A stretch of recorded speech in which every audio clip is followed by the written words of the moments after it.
Bismillahirrahmanirrahim. Assalamualaikum warahmatullahi taala wabarakatuh. Alhamdulillahirabbil alamin wa sallallahu ala sayyidina Muhammadin wa ala alihi washabihi wasallam. Amma ba'du. Aneh dan ajaib Razman yang sudah entah 2 atau 3 minggu yang lalu dikatakan putusannya sudah inkrah karena apa yang dimohonkan oleh yang bersangkutan ini ditolak, sampai sekarang bebas. Mas Roy Suryo dan Dr. Tifa di lain pihak yang masih tersangka ditangkap. Sylvester Matutina yang sudah bertahun-tahun tidak ada kejelasan di dalam eksekusinya dibiarkan. Tapi dalam konversinya kepolisian sebagai penegak hukum, atau kalau dalam hal ini memang P21 turun, kejaksaan diwakili oleh kepolisian mengatakan kita harus menegakkan asas equality before the law. Pret. Mau heran, tapi ini Konoha. Nah, dari mana kita mau mulai memperbaiki bangsa ini ya? Kalau hukumnya saja tidak tegak. Jadi permasalahan hukum itu begini. Andai pun hukumnya tegak, kriminalnya belum tentu habis. Harus diingat itu loh ya.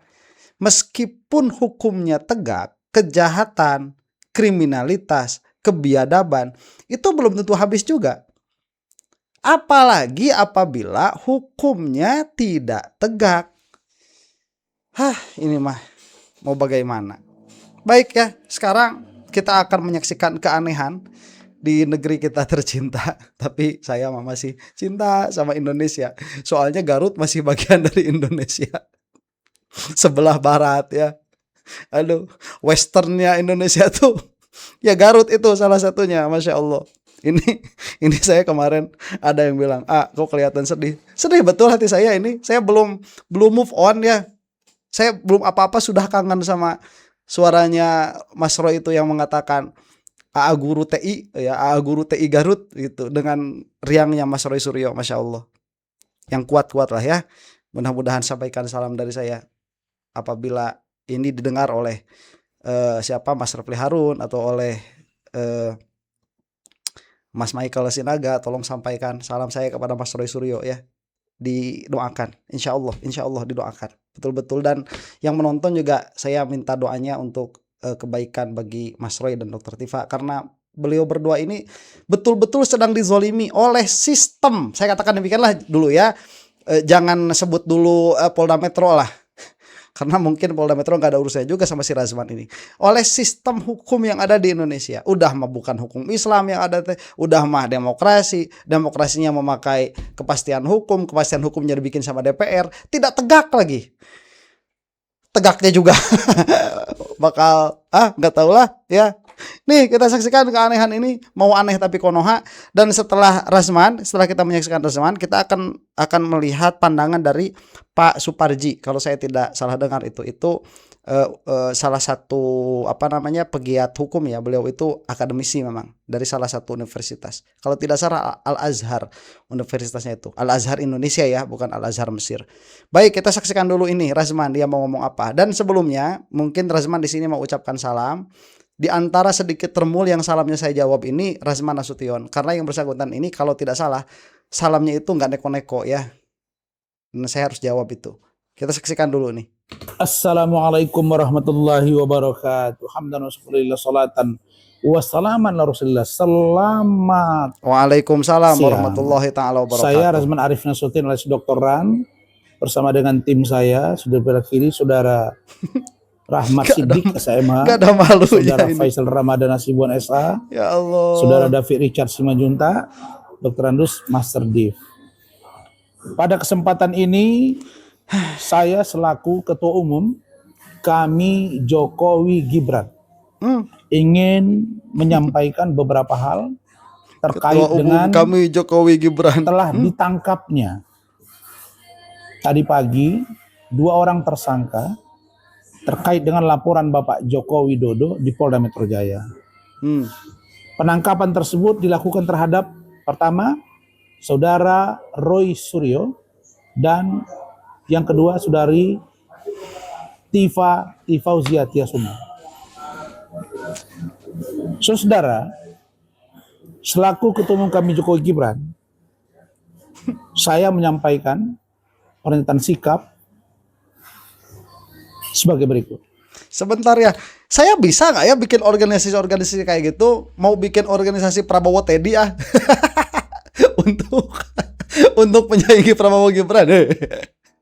Ini bisa nggak sih bikin apa ya? Aduh, kok jadi begini Indonesia itu ya? Dari yang tadinya kita itu melepaskan diri dari penjajah, ini kok jadi saling ribut antar bangsa negara dengan orang seperti Razman ini. Saya mah, aduh, speechless ya, speechless. Kami menghormati seluruh proses hukum yang sedang berjalan terkait dengan perkara yang menjerat saudara Roy Suryo dan saudari Tifauzia Tiasuma. Penangkapan dan penahanan yang dilakukan oleh aparat penegak hukum merupakan bagian dari mekanisme hukum yang lazim Gak tahu malu. dan telah melalui tahapan sesuai dengan ketentuan perundang-undangan yang berlaku. Mulai dari pembuatan laporan, penyelidikan, penyidikan, penetapan tersangka, hingga pelimpahan perkara kepada kejaksaan. Kami juga memberikan apresiasi kepada jajaran penyidik Polda Metro Jaya yang telah bekerja secara profesional, secara objektif, dan independen dalam menangani perkara ini. Proses yang berjalan menunjukkan bahwa aparat penegak hukum yang menjalankan tugas dan kewenangannya berdasarkan fakta, alat bukti, dan ketentuan hukum yang berlaku tanpa intervensi dari pihak manapun. Alah Pret ya, kamu itu malu-maluin saat kamu bilang saya tetap tidak bersalah begitu. Kamu sudah divonis bersalah nih. Ngomong waktu si Razman ditolak permohonannya itu mengatakan saya percaya di sisi Allah saya tidak bersalah begitu. Di sini saat Roy Suryo dan Dr. Tifa ditangkap katakanlah demikian ya atau dijemput itu bilangnya kita mempercayai atau menghormati proses hukum. Ini kan ajib ya orang ya. ada perkataan menghormati seluruh proses hukum. Saat ditangkap, iya kemarin waktu lama gak ditangkap apa ngomongnya? Di belakangnya ini ada Bohir lah. Kemudian mengatakan ini bukan Razman tapi ya mengatakan ini termul yang lain tuh. Kalau di belakangnya ada Bohir mungkin si Razman ngomong. Kalau mengenai hal ini bahwa kejaksaan ya itu kan kata si Egy kemarin. Nggak ada tuh kata-kata menghormati seluruh proses hukum, nggak ada. Ya, mendesak malah yang ada itu para termul datang ke kepolisian ngobrol sama Pak Dir katanya kan begitu. Tuh Suhadi itu begitu, si Budi Pialang begitu. Aduh, ini mah. Kami juga menyampaikan terima kasih Ajib kepada Bapak Presiden Prabowo Subianto selaku kepala pemerintahan yang terus memastikan tegaknya supremasi hukum dan memberikan ruang bagi aparat penegak hukum untuk bekerja secara profesional. Penanganan perkara yang dilaporkan oleh mantan Presiden Republik Indonesia. Kemana? Nih ya, kalau Prabowo itu menegakkan hukum, kamu seharusnya sudah diangkut sekarang. Kamu lebih harus pertama diangkut daripada Roy Suryo dan kawan-kawan. Mereka itu masih presumption of innocent. Yang tidak ada pada diri Roy Suryo dan Dr. Tifa itu kecurigaan untuk menghilangkan barang bukti karena barang buktinya pun ada di kepolisian, atau untuk kabur karena mereka selama berpuluh-puluh minggu itu senantiasa melakukan wajib lapor. Kamu yang sudah inkrah mengatakan terima kasih kepada Pak Prabowo karena sudah menegakkan hukum di Indonesia. Razman, Bapak Joko Widodo menunjukkan bahwa setiap warga negara memiliki kedudukan yang sama di hadapan hukum dan berhak pula kecuali termul perlindungan hukum yang adil. Semua punya kedudukan yang sama di hadapan hukum kecuali termul. Omongin dong kalau berani, omongin dong kecuali saya dan Sylvester Matutina dan Jokowi yang disebut tapi nggak pernah disentuh. Sebut dong. Ya, masa nggak berani. Lebih jauh, proses hukum yang berjalan dengan baik ini, sekaligus menunjukkan bahwa hubungan antara Bapak Presiden Prabowo Subianto dan Bapak Insinyur Haji Joko Widodo selaku Presiden ke-7 Republik Indonesia tetap terjalin dengan harmonis, penuh rasa saling menghormati, serta bersama-sama mendukung penegakan hukum dan stabilitas demokrasi di Indonesia. Kontradiktif sekali kalau mengatakan Prabowo itu menegakkan hukum tidak pandang bulu, ya ada equality before the law dan lain sebagainya, tapi ini malah menunjukkan ada baik hubungan antara Jokowi dengan Prabowo. Berarti ini dari awal menunjukkan kalau mau bawa-bawa Prabowo tidak equal dalam hal ini. Perkataannya bertentangan dengan perkataannya sendiri. Resman. Kami mengajak seluruh masyarakat untuk menghormati proses hukum yang sedang berlangsung, mengedepankan azas praduga tidak bersalah, serta tidak membangun opini yang dapat mengganggu jalannya penegakan hukum. Berikutnya, sebentar ya, nih saya hormati proses hukum kalau kamu itu sampai diangkut dan si Sylvester Matutina diangkut dan si Jokowi itu minimalnya dihadirkan di persidangan yang berkaitan dengan anak buahnya dulu. Waktu menteri-menterinya terjangkit korupsi, baru kita hormati proses hukum tuh. Kalau sekarang mah kita bukan menghormati, kita kritisi proses hukum yang ada. Cuman kita tidak anarkis begitu. Ya, nggak mau hormati proses hukum, nggak mau. Kenapa? Ya proses hukumnya seperti ini. Hormati pret. Ya, mereka sendiri tidak menghormati kepastian hukum. Cuman kita tidak anarkis, nggak boleh kalau anarkis itu. Ya, kita mah sedang memakai hak konstitusional kita, sebagaimana Dr. Tifa dan Roy Suryo sebetulnya. Cuman mereka dikriminalisasi karena kebetulan aja nyinggungnya si Jokowi. Juga selaku pengurus, kami Jokowi Gibran menegaskan bahwa apa yang telah dilakukan oleh para penegak hukum membuktikan bahwa Bapak Kapolri benar-benar independen, benar-benar taat pada hukum, bahwa proses penahanan dan atau penangkapan terhadap Roy dan Tifa adalah hal yang biasa dan tidak perlu dibesar-besarkan. Yang terpenting bagi kami adalah ke depan, mari kita dukung pemerintahan Bapak Prabowo Subianto dan Gibran Rakabuming Raka. Kami berkewajiban untuk bagaimana pemerintahan ini berjalan dengan baik tanpa mengaitkan kasus ijazah Bapak Jokowi sebagai sebuah pesanan yang katanya atas kekuasaan yang dibangun oleh Bapak Jokowi. Hal itu jelas kami bantah karena memang penegakan hukum hari ini sedang berjalan dan apa yang dilakukan oleh Polda Metro Jaya dengan menangkap dan menahan Saudara Roy Suryo dan Dr. Tifa adalah sebuah sikap yang menurut kami pantas dan patut kita apresiasi. Alah, coba lihat ya. Ini mengatakan Kapolri independen katanya. Lah, begini ya. Kapolri itu diduga orangnya Jokowi. Sekarang malah memenjarakan orang yang kontra dengan Jokowi. Itu tidak membuktikan Kapolri independen. Itu justru menguatkan Kapolri itu tidak independen.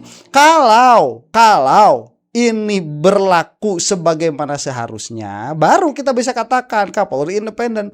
Karena sangkaannya Kapolri itu orangnya Jokowi, ternyata kepolisian merugikan Joko Widodo. Baru tuh kontraindikatif namanya itu, indikasinya.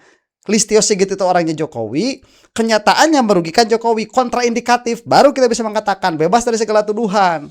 Ya, maaf kata ini pada ruang publik begitu. Kemudian kalau mengatakan penegakan hukum itu berjalan dengan baik, kamu nggak bakalan ada di sini, kamu nggak bakalan ngomong di sini kalau penegakan hukum berjalan dengan baik. Pertanyaannya, ini penegakan hukum atau menghukum? Ini mah yang terjadi bukan penegakan hukum sedang berjalan baik, ini mah menghukum orang yang kontra sedang berjalan baik, menghukum oposan. Ini sedang berjalan baik sekarang itu, menghukum oposan itu.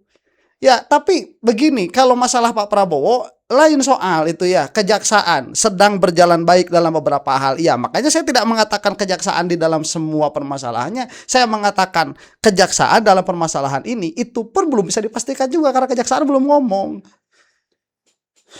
Resman, gak tahu malu. Ajib. Jayalah Indonesia, harmonislah ke depan. Jayalah Indonesia.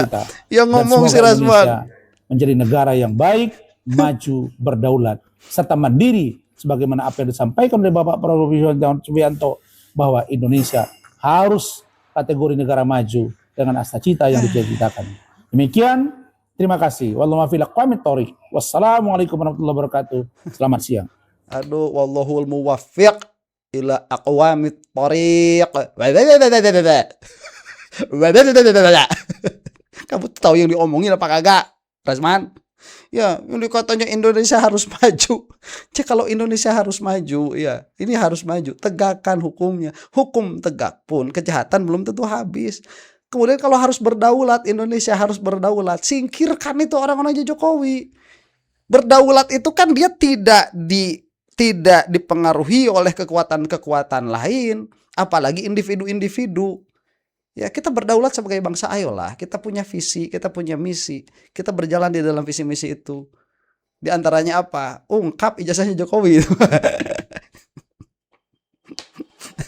Atau adili Jokowi lah minimalnya ya. Ini IKN acak-acakan sampai sekarang. Kayak nggak ada salah aja. Ini kalau proyek yang lain ya, ini kan proyek mangkrak tuh. Kalau proyek yang lain kalau bukan si Jokowi yang bikin, wah, ya udah habis. Ini mah masuk korupsi skala apa itu IKN itu.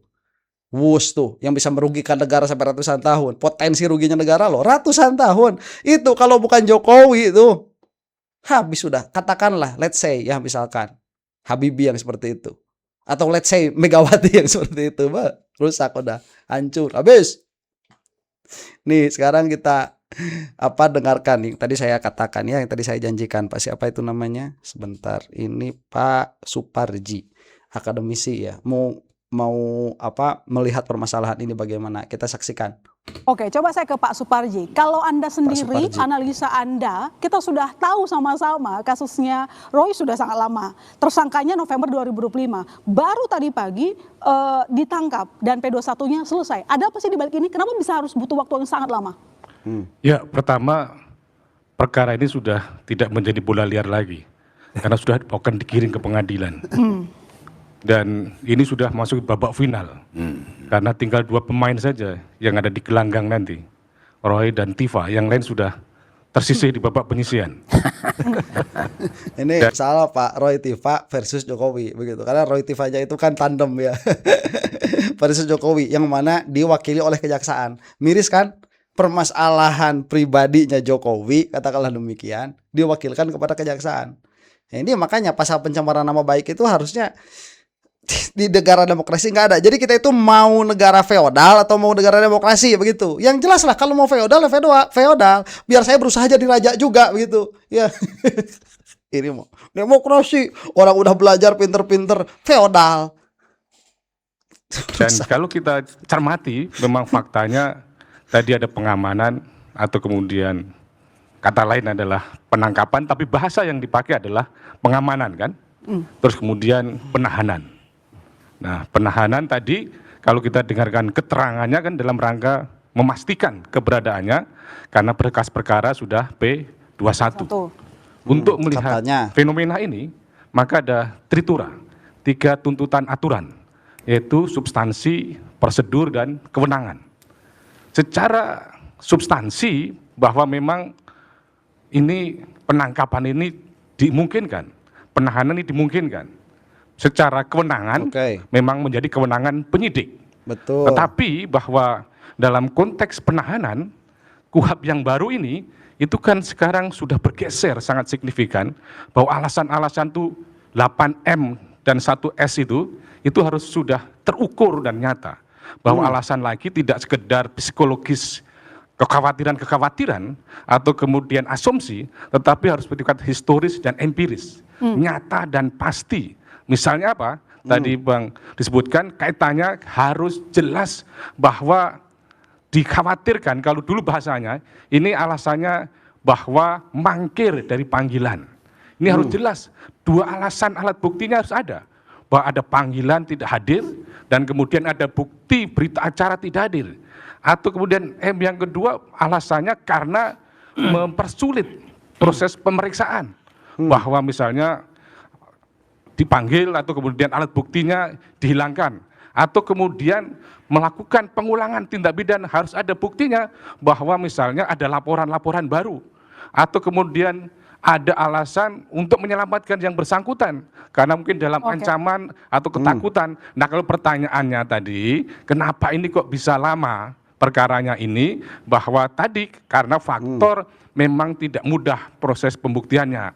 Ibaratnya mengajukan naskah P21 tadi itu adalah tidak mudah karena perlu ada proses koordinasi, sinkronisasi, harmonisasi tentang alat buktinya, bahwa ini menjadi kewenangan penyidik, bahwa untuk membuktikan tentang ijazah palsu harus ada minimal 2 alat bukti dan kemudian harus bisa diuji secara konkret. Nah, kalau belum yakin jaksa yang nanti akan bertarung di persidangan, maka akan kembali terus bahwa memang ini adalah telah melebihi 14 hari, sehingga muncullah asumsi bahwa ini seolah-olah sudah daluarsa, tetapi tidak ada konsekuensi logis misalnya melebihi 14 hari. Yang terpenting adalah bahwa ini ada proses penanganan perkaranya. Memang yang jadi persoalan kan ini tadi sudah kooperatif, bahwa sebetulnya juga tidak akan melakukan 8M tadi itu, tetapi kenapa harus melakukan ditangkap? Padahal kan nuansa KUHP yang baru itu kan lebih humanis, lebih manusiawi. Yang terpenting fakta terungkap secara terang-benderang di dalam persidangan, tidak perlu harus kemudian ditahan. Kan penahanan ini bukan suatu keharusan, bukan suatu kewajiban, tetapi kewenangan yang tidak boleh dilakukan secara sewenang-wenang atau melampaui kewenangan atau kemudian mencampur adukan kewenangan. Ya kita tunggu saja nanti. Baik. Persis, itulah Sebentar. Nah ini nih sebelum persis ya. Bagus ini. Tadi ada begini, ini kan katanya membutuhkan waktu lama. Coba lihat ya. Kenapa lama? Itu kan pertanyaannya sebelum kita kepada jawaban awal nih. Ini saya senang kalau pertanyaan langsung dijawab sebagaimana pertanyaannya begitu. Kenapa lama? Itu pertanyaannya. Karena tidak mudah. Kenapa tidak mudah? Karena kejaksaan harus diyakinkan minimal ada 2 alat bukti. Lah kan salah siapa kepolisian bawa ratusan bukti? Jadi kalau misalkan ini lama, pada akhirnya ada 2 alat bukti, ya berarti ini susah. Kalau lama tapi pada akhirnya ada ratusan alat bukti, ini mah bukan susah Pak, mempersusah diri. Kemudian yang menjadi soal begini sekarang, di dalam KUHP baru, itu kepastian hukum, itu lebih pasti daripada KUHP lama. Makanya si Iman Imanuddin kemarin mengatakan, kami sudah melakukan baik melalui mekanisme KUHP lama ataupun KUHP baru. Kan nggak boleh, tidak ada kepastian hukumnya. Jadi bagaimana tuh statusnya ini? Bagaimana mengkontrol penyidik apabila dua-duanya dipakai? Kan tidak bisa. Makanya tadi ada tuh konsekuensi 14 hari. Pertanyaannya begini, apabila konsekuensi 14 hari ini, bukan konsekuensi ya, aturannya dulu nih. Apabila 14 hari ini tidak linear dengan kesulitan kasus, katakanlah ini sulit begitu, padahal ini bukan sulit, ini mempersulit diri penyidik itu. Kalau ini sampai terjadi kesulitan kasus dan masa 14 hari, bagaimana? Nah ini kan harus ada solusinya. Makanya tadi dikatakan, kalaupun lebih dari 14 hari tidak ada konsekuensi logis. Dalam pengertian tidak ada konsekuensi logis dalam sudut pandang hukum. Dan itu benar, karena hanya dikatakan wajib dalam waktu 14 hari mengembalikan, tetapi tidak ada konsekuensi. Konsekuensi dari wajib itu apa? Tidak disebutkan apakah itu daluarsa atau sebagainya. Ini yang bikin hukum belum lengkap sudah disahkan. Ini yang bodoh siapa nanti DPR, nggak selesai. Terus apa konsekuensinya ini apabila 14 hari? Memang tidak ada konsekuensi plek ketiplek ceto welo-welo. Di dalam undang-undang tidak ada. Sehingga yang paling mungkin nanti masuk ke pra-peradilan atau eksepsi di pengadilan. Itu yang paling penting. Makanya ini bisa ada kesewenang-wenangan juga. Tetapi di situ ya kesewenang-wenangan di situ dalam pengertian tidak 14 hari karena wajibnya itu tidak ada konsekuensi logisnya. Kalau kata Pak dari Al-Azhar tadi memang tidak ada begitu. Jadi ini yang paling memungkinkan apa? Pra-peradilan atau eksepsi nanti di pengadilan. Setahu saya begitu ya. Tolong koreksi kalau saya salah. Begitu. Ini sudah banyak yang lupa. Kuliah-kuliah hukum itu. Dan tadi apabila dikatakan ini poin yang sangat menarik, KUHP baru itu sangat mementingkan kepada kepastian hukum. Jadi apabila dulu di dalam KUHP lama ya, kepolisian itu cukup dengan perasaan saja. Pokoknya udah saya rasa ini orang berbahaya, bisa menghilangkan alat bukti atau ini orang bisa melarikan diri. Ya sudah saya tangkap saja. Dulu begitu di dalam KUHP lama. KUHP baru tidak, harus kalau kata ilmu kalam itu dia harus wuku'. Jadi harus tahqiq dulu. Kalau ditakutkan bahwa yang bersangkutan ini akan kabur, harus ada indikasinya. Indikasinya apa? Harus ada. Kalau tidak ada indikasinya, tidak boleh alasan ini dipakai. Dan kalau misalkan sekarang ditakutkan akan menghilangkan barang bukti, maka indikasi kehilangan barang buktinya pun harus ada. Apakah ada indikasi menghilangkan barang bukti? Yang nggak ada. Lamang barang buktinya di kepolisian. Apakah ada indikasi bahwa para tertangkap ini dia akan melarikan diri? Yang nggak ada. Wong selama wajib lapor nggak pernah absen, malah beredar di situ-situ aja kan. Jakarta paling jauh mungkin kemarin ke Bandung itu tidak ada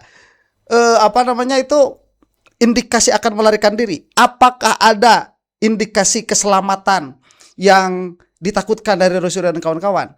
Nah ini yang bermasalah. Mungkin ada. Kalau misalkan kita mau husnuzon sama kepolisian ya, ternyata kepolisian itu mengendus, oh ini Roy Suryo sama Dr. Tifa nyawanya terancam, dan Dr. Tifa dengan Roy Suryo itu tidak aware bahwa nyawanya terancam, dan saya punya indikasinya misalkan dari intel kepolisian, langsung tangkap saja baru boleh, dan itu bagus kalau memang demikian adanya. Cuman apakah kepolisian kita begitu? Pret kagak percaya saya mah. Sorry, ya percaya tidak percaya urusan saya begitu. Nggak percaya kalau itu demi keselamatan Roy Suryo dan kawan-kawan. Begitu. Ini bagus penjelasan dari Pak Suparji. Kita dengarkan sedikit saja reaksi dari PDIP kalau tidak salah ini ya. Yang Mbak Rangkuti. sebetulnya tadi juga Rangkuti, saya ya. ingin jelaskan tuh kan. Coba kita lihat lagi dulu pendekatan sosiologisnya ya. Ditangkap. Kalau tadi Pak Parji mengatakan tidak ditangkap, Bahasa takdir diamankan. umum kan pengamanan kan. Ya Kalau bisa artinya diulang dalam gitu. bahasa yang lain diamankan. Harusnya. Kita lihat dulu kata ditangkap dengan diamankan itu dalam kosakata umumnya yang dipergunakan di Indonesia. Ya kan? Pencuri ditangkap, perusuh diamankan.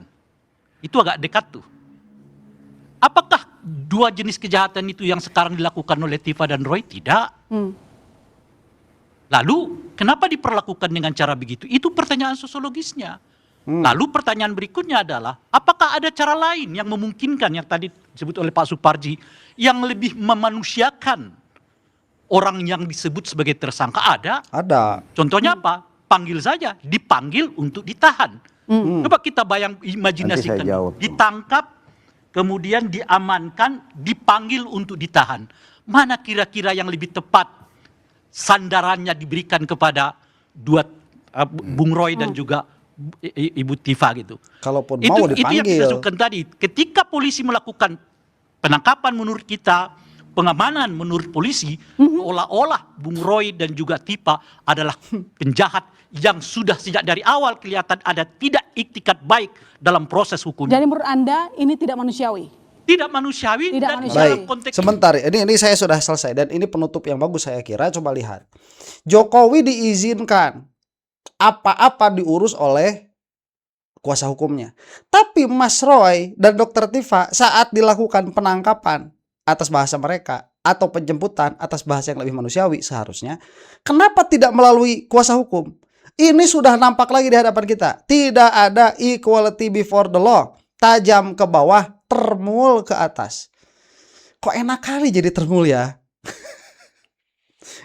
So, sell your soul to the devil ya. Jual jual ruhmu, dirimu kepada setan itu. Naudzubillah min dzalik, enggak mau. Enak jadi termul, enak ternyata. Ya, mau saya jadi termul. Naudzubillah min dzalik, mudah-mudahan jangan sampai. Baik sukarela ataupun terpaksa, mudah-mudahan jangan sampai. Demikian, mudah-mudahan termul cepat habis. Untuk Anda yang bukan termul, wallahu taala a'lam bishawab. Assalamualaikum warahmatullahi taala wabarakatuh.